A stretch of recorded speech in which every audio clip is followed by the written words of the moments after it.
Welcome to বারদোলের মেলা। এবছরে শুরু হয়ে গেছে বারদোলের মেলা। আর এবছরের প্রথম দিনেই আমি চলে গেছিলাম বারদোলের মেলার উদ্দেশ্যে। আর যাওয়ার পরে দেখলাম বারদোলের মেলায় প্রায় সব দোকানগুলোই খুলে গেছে। আর এটা হচ্ছে নদিয়া বারদোলের মেলার যে বিগ বাজার কাউন্টার ছিল সেখানে। আর আমি প্রথমেই গিয়ে দেখতে পেয়ে গেলাম হাজার হাজার মানুষের ভিড়। প্রথম দিনই যে ভালোই ভিড় হবে সেটা কখনোই বুঝতে পারিনি। দোকানগুলো অনেকেই খুলেছে আর অনেকগুলোই কাজ করছে, এখনো কাজ করা কমপ্লিট হয়নি। রয়েছে নানা রকমের রং বেরঙের চুড়ি, কাচের চুড়ি, ভাইরাল কাশ্মীরি চুড়ি, আরো রয়েছে অনেক রকমের জিনিসপত্র, সাংসারিক জিনিসপত্র থেকে শুরু করে ইচ্ছা পূরণের সব রকম জিনিসপত্রই এখানে দেখা রয়েছে।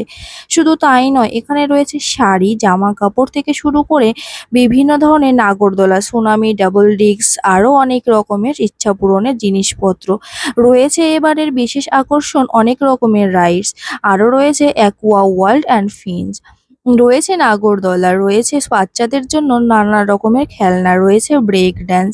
এরকম রং বেরঙের রং দিয়ে মেশানো রয়েছে এই ব্রেক ড্যান্স গুলো বা রাইডস গুলো। তারপরে রয়েছে নানা রকমের রং বেরঙের ফুল, যেগুলো সবার মন আকর্ষণ করে নেয়।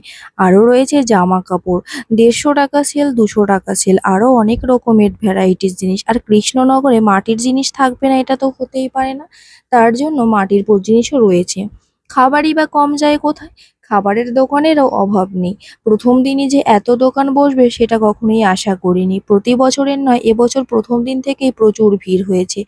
আমরা মেলায় যাবো আর খাবো না সেটা তো হতেই পারে না, তার জন্য খেয়ে নিয়েছিলাম এগ রোল, মথুরা কেক, আরো পাঁশকুড়ার চপ। তারপরে চলে গেলাম আরো একটা এক্সপো বাজারে, সেখানে গিয়েও দেখলাম কাজকর্ম কিছুটা কমপ্লিট হয়েছে।